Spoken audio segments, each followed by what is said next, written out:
안녕하세요, 여기는 지영원입니다. 오늘은 이 얼어붙은 금융시장 속에서 우리는 어떻게 투자 전략을 취하고 투자를 진행하면 좋을지에 대해서 이야기를 해보고자 합니다. 이 자산 가격이 내려가니까 사람이 좀 겸손해지더라고요. 그래서 초심을 찾게 되고 이 백투더 베이직의 마음으로 이럴 때는 투자 원칙을 또 어떻게 세워야 하고 또 어떤 거에 집중하면 좋을지 정말 초심자의 마음으로 이야기를 해보고자 합니다. 그럼 현재 금융시장이 또 왜 이렇게 됐고 해석하냐에 따라서 내 스탠스를 정할 수가 있거든요. 비중을 유지하느냐, 아니면 조금 하락한 기회 더 늘리느냐, 아니면 아예 빼든가 발 빼든가 이런 부분을 좀 볼 수가 있는데, 이런 스탠스를 평가할 때 요새는 달러 지수보다는 미 국채물 금리에 더 민감하게 반응하는 것 같다라는 생각이 들었어요. 왜냐면 SBB 파산에 관련된 뉴스가 떴을 때도 그때 파산 이유가 대표적으로 이 채권에 대한 손실 때문이었습니다. 지금 미국 국채물 금리 16년 만에 최고치라고 하거든요. 4.8을 뚫었어요. 우리 코로나 때만까지만 하더라도 1 조금 넣나 안 넣나 이 정도였거든요. 그러니까 즉 이 몇 년도 안 되는 사이에 4배나 상승한 거죠. 근데 우리가 채권이 사실 단기적인 자산이 아니잖아요. 그런데 나는 이전에 채권을 샀는데 금리가 계속 올라. 그럼 내가 갖고 있던 채권 가격은 계속 내려가는 거예요. 이 부분에 대한 간극 때문에 SBB 파산이 또 일어나게 된 거거든요. 이 미국의 대표적인 금융기관에서 채권을 많이 기존에 들고 있던 기관들은 뭐야 국채 어떻게 하겠어요. 야 이거 큰일 났다. 이거 손실 났다 하면서 걸어 잠그겠죠, 창고문을. 그러면 원래 주식에 투자했던 거 좀 회수하고 그 다음에 대출금리 이런 거 좀 올려버리고 그러다 보니까 또 사람들도 주식에 투자하기가 좀 꺼려지고 주식 가격이 내려가면은 만약에 또 신용으로 주식을 샀던 사람들은 청산이 되면서 반대 매매로 인해서 급락을 하게 되는 이런 안 좋은 연쇄작용들이 계속해서 이어지게 됩니다. 그래서 지금 현재 상황에서는 우리가 금융시장을 평가할 때 미 국채물 10년물 금리가 좀 하향 안정세를 타는 걸 보고 진입하는 것도 늦지 않다라는 생각이 들고요. 지금 같은 상황에서는 단기적인 그런 전략으로만 보셨으면 좋겠어요. 조정이 조금 멈춘 것 같네, 성장성이 있는 업종인데, 그럼 들어갔다가 어느 정도 수익 주면 나오고, 이런 전략을 좀 취하던가, 아니면은 여러분이 생각을 하기에 여기 좀 수급이 좀 요새 많이 들어왔네? 들어갔다가 좀 나오고. 외국인들 수급 같은 경우는 좀 길어요. 좀 길게 쌓아놨다가 나중에 좀 터트리는 스타일이고, 기관 같은 경우에는 한국인의 성격 알잖아요. 빨리 먹고 빨리 나오자 이런 성향이 있기 때문에 기관들의 수급이 있다는 거는 단기간에 뭔가 한번 치고 나오겠다 그런 좀 속셈이 있는 거거든요. 그래서 이런 수급이나 조정 후 돌린 이런 시그널을 가지고 단기적인 전략이 지금으로서는 제일 유효해 보인다라는 생각이 듭니다. 그런데 이게 직장인으로서는 정말 힘들어요. 왜냐하면 하루 종일 주식창을 또 들여다볼 수도 없고 지금 돈이 한정된 시장이기 때문에 다 같이 올라가는 분위기가 아니에요. 그러니까 업종에 돈이 들어왔다 하더라도 이 업종 내에서도 대장만 치고 다른 거는 못 가는 경우가 지금 비일비재하게 일어나고 있습니다. 그래서 저는 이 방법보다는 이럴 때 필요한 어디 갔어? 때마다 보이는 워렌 버핏 할아버지 얼굴이 있는데 워렌 버핏 할아버지의 말씀을 좀 되새겨야겠죠. 이 워렌 버핏 할아버지는 방금 제가 했던 금융시장을 평가하는 걸 1년에 15분도 안 한다고 해요. 조금 더 할 것 같긴 한데 직관적으로만 하는 것 같긴 해요.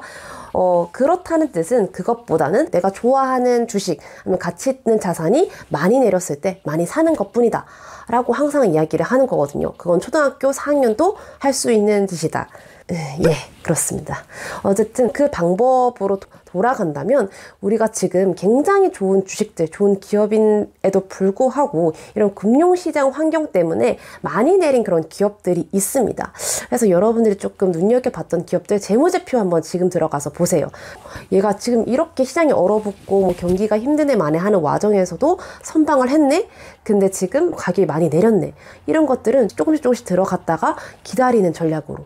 사실 다른 전략 다 필요 없고요. 자산을 적절히 배분하고 장기 투자를 하는 것만큼 효과적인 방법이 없다라고 저는 생각을 합니다. 이미 이거는 미국의 펀드 회사에서 몇십 년 동안 연구한 결과이기도 하고요.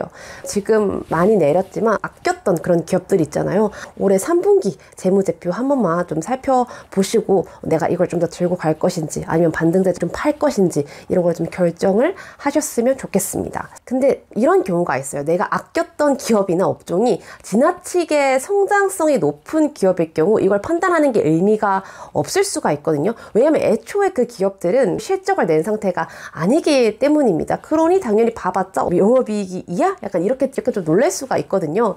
그렇기 때문에 이 방법을 쓸 때는 영업이익이나 이런 걸 예측할 수 있는 기업들, 이 산업이 안정화된 그런 기업들로 선별을 하시는 것이 좋습니다. 사실 저는 대표적인 게 반도체, IT, 기기 쪽이라고 좀 생각이 드는데요. 사실 자산 시장에서 영원한 하락은 없어요. 또 영원한 상승은 없듯이 우리가 지난 10년 박스피 시절에서도 테마 업종이 그때부터 핫했거든요. 왜냐면 돈은 한정돼 있으니까 여기 갔다 여기 갔다가 하면서 막 왔다 갔다 했단 말이에요. 하지만 그럼에도 불구하고 돌고 돌아왔던 건 결국에는 반도체였습니다.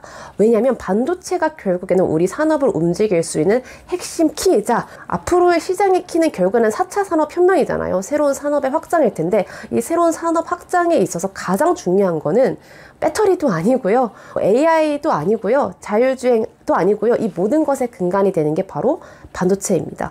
그래서 저는 돌고 돌아 반도체라는 좀 생각을 가지고 있고 지금 이 시기에 좋은 기업들 또 실적에 비해서 많이 눌렸던 그런 반도체 기업들을 또 하락하면 담아두고 장기로 묻어가는 전략을 쓰면 어떨까라는 생각이 듭니다. 늘상 말씀드리는 게 지금 사회초년생이나 아니면 투자금이 크지 않은 경우에는 업종을 많이 늘릴 필요가 없어요. 어차피 작은 투자금 분배해봤자 적은 수익밖에 나지 않기 때문에 3가지 업종이나 5가지 업종을 가지고 투자를 한다면 그 중에 하나는 무조건 저는 반도체가 들어가야 된다라고 생각을 합니다. 왜냐면 결국에 모든 4차 산업혁명의 시작과 끝은 반도체에서 시작될 거다. 더 수준 높은 반도체를 만드는 회사가 더 고도의 기술을 만들어낼 거기 때문에요. 지금같이 자산시장이 흔들렸을 때 지금의 가치에 대비해서 많이 저평가되어 있는 기업들을 발굴해 놓는 것이 중요하다라는 생각을 합니다. 반도체에 있어서 조금 좋은 이슈도 있었어요. 이 삼성전자가 낸드 플래시 가격을 인상한다는 소식이 있었거든요. 가격을 인상한다는 것 자체가 또 매출에서 높일 수 있는 또 호재가 되기도 하고 1년 만에 메모리 주문을 또 받았다고 해요. 잘 버텼다라는 생각이 들고요. 그래서 제가 3분기 삼성전자 재무제표를 봤는데 많이 늘었더라고요. 지금 3분기가 2조 2천억. 작년 9월보다도 한 2배 정도 높은 실적이죠. 그래서 어느 정도 투자자들의 심리에는 영향을 끼칠 수가 있겠죠. 솔직히 반도체가 꿈틀한다는 건 경기가 꿈틀한다라는 신호가 볼 수도 있는 거잖아요. 그런데 삼성전자 주가는 왜 그런 거야 도대체? 왜 그런 거예요? 누가 파는 거 같이 손잡고 안 놓기로 했잖아 우리. 삼성전자는 워낙 큰 기업이고 묶여있는 아마 연동 프로그램들이 되게 많을 거예요. 의도치 않게 팔려버리는 것들이 너무 많다 보니까 너무 많은 바구니에 담겨 있다 보니까 이 삼성전자나 SK하이닉스 같이 시총이 큰 그룹들은 아무리 실적이 조금 나온다 하더라도 요새는 움직이기 힘들 수 있지 않나 라는 생각이 들고요. 이럴 때일수록 삼성전자와 또 긴밀하게 협력을 하고 있거나 삼성전자나 SK하이닉스가 집중하고 있는 DDR5나 HBM 고대역 메모리에 또 하고 있는 그런 반도체 기업, 그런 반도체 협력 회사들을 찾아서 투자하는 것도 저는 방법이라고도 생각을 합니다. 아마 제 영상을 이전부터 많이 봤던 분들은 또 아실 수 있을 텐데 DDR5 하면 사실 2가지 기업만 생각을 하면 되거든요. 심텍하고 저는 TLB 이 2개의 기업을 가장 선호하는 편이고 이번에도 반도체가 많이 안 좋아지면서 심텍도 적자를 면치 못했는데 올 3분기를 보니까 그래도 조금의 흑자로 돌아선 것을 볼 수가 있었습니다. 아마 반도체 수요가 또 늘어나고 DDR5에 대한 수요가 늘어남에 따라서 DDR5가 가격이 또 높거든요. 그 패키지 기판 자체도. 그리고 HBM 메모리 중에서는 제 책에서도 나와 있는 그런 기업이긴 한데 해성DS가 거기에 들어가는 부품 중에 리드프레임 기업의 선두 기업이에요. 그러니까 기술력이 있는 회사고 괜찮은 기업임에도 불구하고 지금 현재 많이 눌려 있습니다. 거의 7만원 가까이 하던 기업이 5만원까지 내려왔더라고요. 그래서 내가 여기는 지켜주겠지 하고 꺼놨는데 여기도 떨어졌어. 그럼 지지가 왜 이렇게 안 되는 거야? 의미가 없어 지지선이 지금. 다음 지지선이 52,000원 선인데 이게 마지막 보루거든요. 200일 선인데 이걸 좀 지켜주는 모습을 보여주면 좋지 않을까라는 생각을 해봅니다. 그래서 지금의 실적 대비해서 좀 많이 꺾여갔기 때문에 오히려 저평가 상태에 속합니다. 저평가 때 산다고 무조건 올라가는 그런 건 아니거든요. 왜냐면 지금 금융 환경이 좋지 않기 때문에 오히려 더 주목을 못 받게 될 수도 있어요. 하지만 그럼에도 불구하고 지금 초심으로 돌아가서 저평가된 기업을 샀으면 내 믿음에 대한 안전마진이 생기는 거잖아요. 나는 낮은 가격에 샀으니까 조금 더 기다려 보겠어. 그래도 이 기업은 기술력과 또 실적이 있는 기업이기 때문에 시간이 지나서 빛이 나는 날이 올 거야 하면서 좀 기다릴 수 있는 힘을 주지 않나 라고 한번 생각을 해봅니다. 특히 직장인 분들은 막 이렇게 메뚜기처럼 옮겨갈 수 있는 이런 전략을 쓸 수가 없기 때문에 내가 하고 있는 업종들 중에 하나는 실적이 예측 가능한 업종을 하는 것이 좀 좋다라고 생각이 들어요. 그리고 마지막으로 제 영혼의 단짝 기업, 바로 리노공업을 볼 수가 있는데요. 작년에 비해서 매출이 준 편이긴 하지만 그래도 안정적인 실적과 또 영업이익률, 놀라울 정도의 부채 관리 이런 것들을 또 보여주고 있습니다. 사실 그렇기 때문에 고평가이긴 해요. 쥐고 있어야 되는 맞다. 하지만 내가 장기 투자를 하는 성향이고 앞으로도 이걸 유지할 거라면 나는 예측 가능한 실적을 보여주고 있는, 그리고 앞으로 4차 산업의 여전한 핵심인 반도체 업종에 차라리 다른 데 들어갈 돈을 집중하는 게 낫지 않겠냐라는 그런 말씀을 드리고 싶습니다.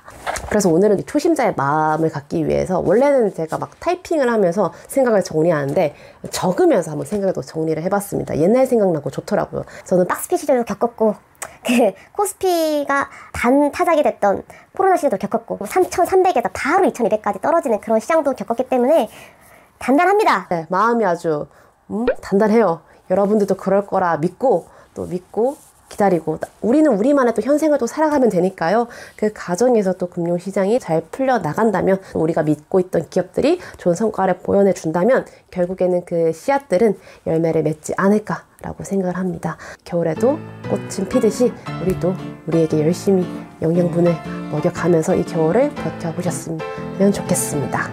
그럼 다음 시간에 만나요. 안녕.